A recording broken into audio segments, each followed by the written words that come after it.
What I want to share with you is the basic email marketing strategy that we use to personally generate over 6 figures a year in sales. Full credit for this system really should go to Ryan Deiss and Digital Marketer. They have a program called The Machine. This is also heavily based on the book called The Invisible Selling Machine by Ryan Deiss. So hopefully that goes without saying to go ahead and check out their programs and courses.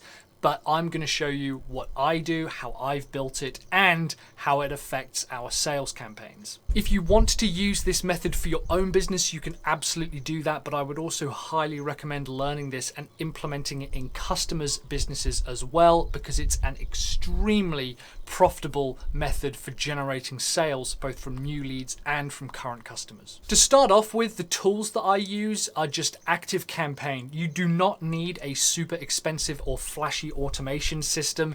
I have the professional plan with ActiveCampaign, but you can do this on the Pro plan or the Plus plan. You can also do it on the Lite plan as well. It's really all about setup and vision and strategy rather than the individual tools that you use.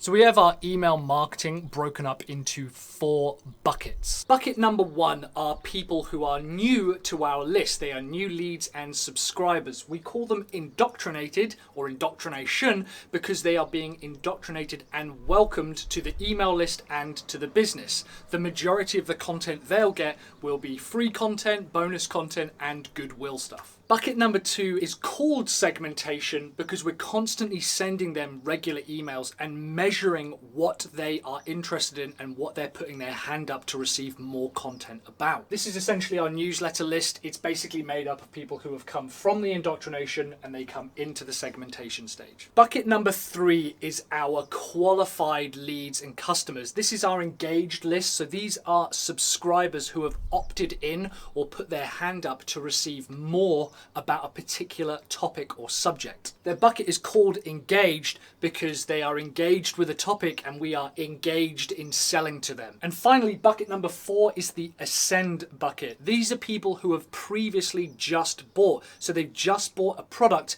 and we are now looking to upsell them to the next purchase. So let me introduce Brian, Sue, Amy, and Sarah. They've all just stumbled across one of our squeeze pages. They've all opted in and signed up to our newsletter. Because they're all brand new subscribers, we'll add them to the indoctrination bucket and welcome them to the business. However, we always want to help as much as we can. So we're also going to put them in the engage bucket because if they've already opted into a particular topic based around building a website or losing weight, it's a pretty fair guess that they're looking for further help with that. So we're going to add them to a sales campaign. We're not going to immediately try to sell them a high ticket product over $100, although there's no harm in trying. But we are going to try and sell them a low barrier to entry, low ticket, low price product called a tripwire or a splinter product. Something low cost or cheap or at least heavily discounted. I have always found that anywhere between $7 and $27 tends to be a bit of a sweet spot for brand new subscribers. By the way, any and all businesses can use this marketing method. Miles Beckler talks a lot about it on his channel called the ATM funnel. Now, the highest conversion rate we've found for any email marketing and email sales campaigns is towards people who have already bought a product, so people who are already customers. Therefore, we want to A, convert people into paying customers as quickly as possible, and B, make sure that our Ascension series is as good as it can be. When someone has bought something, they are literally telling you that they're willing to invest in a solution, and they're also showing that they are qualified and they're ready to buy. As I mentioned earlier, the best customers are previous customers. That has the highest conversion. So if you tell them that you can continue to help them further and get them results faster or easier or with more automation, then they're also more likely to buy that next step or product. So our 4 new subscribers are not only in the indoctrination sequence, but they are also in the engage sequence. They are being welcomed and we are also selling to them. Now, does this mean that they are going to receive 2 campaigns and potentially 2 or even more emails a day? The short answer is yes. However, this indoctrination sequence is very short. It's only a few days long. And in our experience, we found that doing it like this, people are most excited to hear from us because they've found a solution to their problems, so they're more willing to see frequent communication.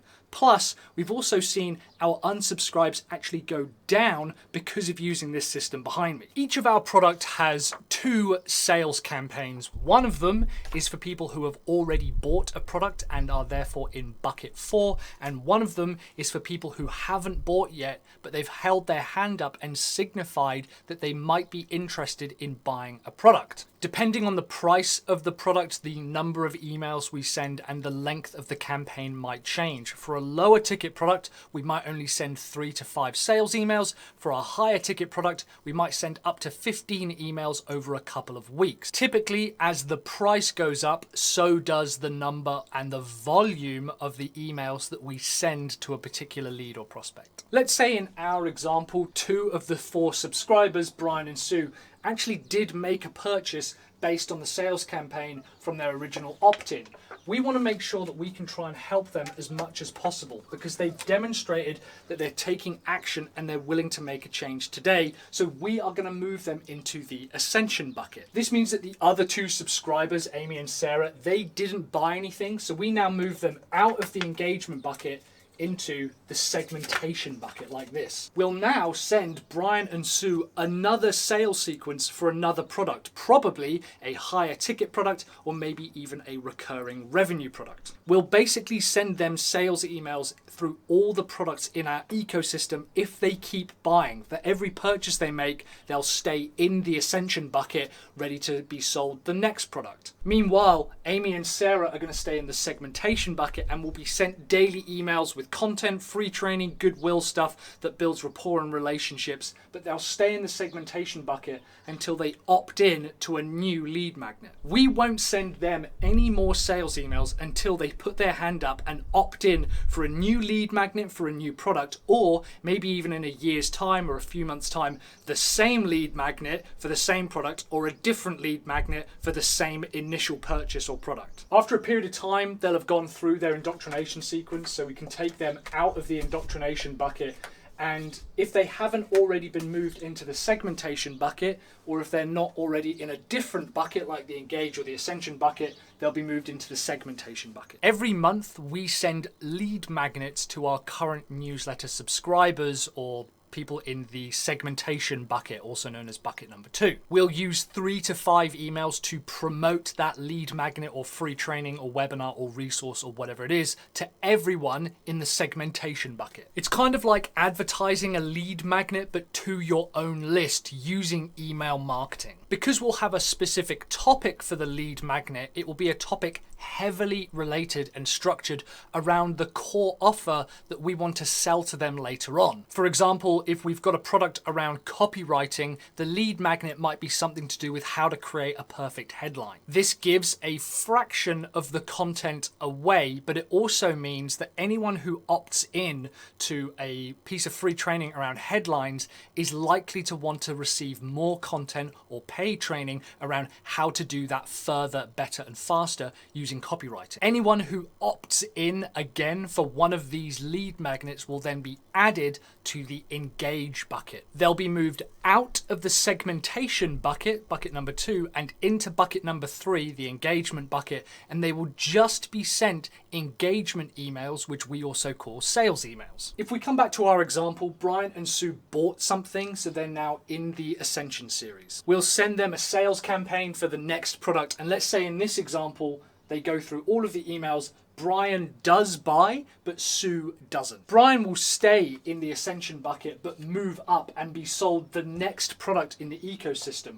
whereas Sue will actually come back to the segmentation bucket, ready to put her hand up to opt into another lead magnet a little bit down the line. This is why people say that products don't make money, but product ecosystems do. You need to be ascending your customers through the varying price levels. It might be that this first one is something like a low ticket price, then we've got a mid ticket, then we've got a high ticket, and then maybe you have a recurring revenue model as well. Eventually, either because Brian has bought everything or the next offer or message doesn't resonate with him, he will also move out of the Ascend bucket back into the segmentation bucket. Meanwhile, if Brian is still in the Ascension bucket, Amy, Sarah, and Sue, and everyone in the segmentation bucket will be sent another series of segmentation emails saying, hey, this time would you like to learn how to write a headline? Or would you like to learn how to do advertising on YouTube or something like that? If any of them do opt in, they'll be moved from the segmentation back into the engagement bucket for another product, or maybe even the same one. Let's say this time we have a lead magnet on how to write headlines, and Amy and Sarah do opt in. They will then be moved into the engagement series. But for whatever reason, Sue didn't resonate with that particular offer or message or problem. She won't be marketed to. So people in my list put their hands up when they want to be sold to. Amy and Sarah will be sent specific sales emails linking their initial lead magnet opt-in of here's how to write a headline to a larger scale problem such as here's how to do killer copywriting for all your clients. It's a paid course, it's $500. It's okay for Sue to stay in this campaign because she'll be sent another segmentation campaign in about a month's time. Now let's say with our engagement series, out of the two of them, Amy decides that she is going to buy the copywriting course and Sarah decides she isn't going to buy it. So they've both opted in, they've moved from the segmentation to the engagement. Amy is going to buy. She's now going to move down to the bottom of our Ascension campaign for that next product. Whereas Sarah, she reached the end of her email marketing series and didn't buy. So she's going to come back to the segmentation. We can now see that Brian and Amy are customers. So this is also really good for our metrics. And we have a pipeline that shows me consistently how many new leads I've generated, how many subscribers I've got, how many people are currently being sold to or followed up with, and how many people have bought and are also being subsequently ascended and sold to. If we set up our automation correctly, they will be ascended until they no longer need our help or they've bought every product in the ecosystem, at which point they'll simply come back to the segmentation bucket ready for that next round of segmentation emails, which we run roughly every month for different products. So every single one of our products needs a lead magnet, it needs an engagement campaign, it needs an ascension campaign, and it needs a segmentation campaign to promote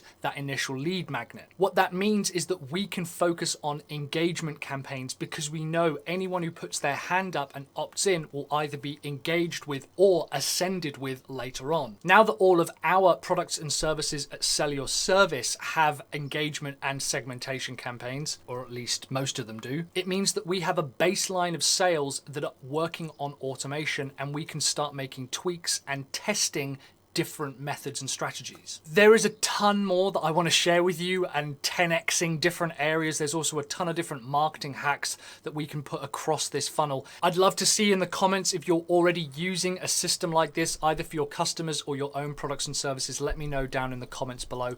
Also, if you've got any questions, please just ask them in the comments and I'll do my best to answer them. I have actually got a video here talking through a Frank Kern sales letter that has done well over $1 million in sales, and I break down all of the individual copywriting components and pieces that he uses that you can replicate either for your business or for your customers' businesses. So if you want to check out a great sales letter video, go ahead and check out that one. In the meantime, thank you very much for watching. I'll see you on the next video. Have courage, commit, and take action.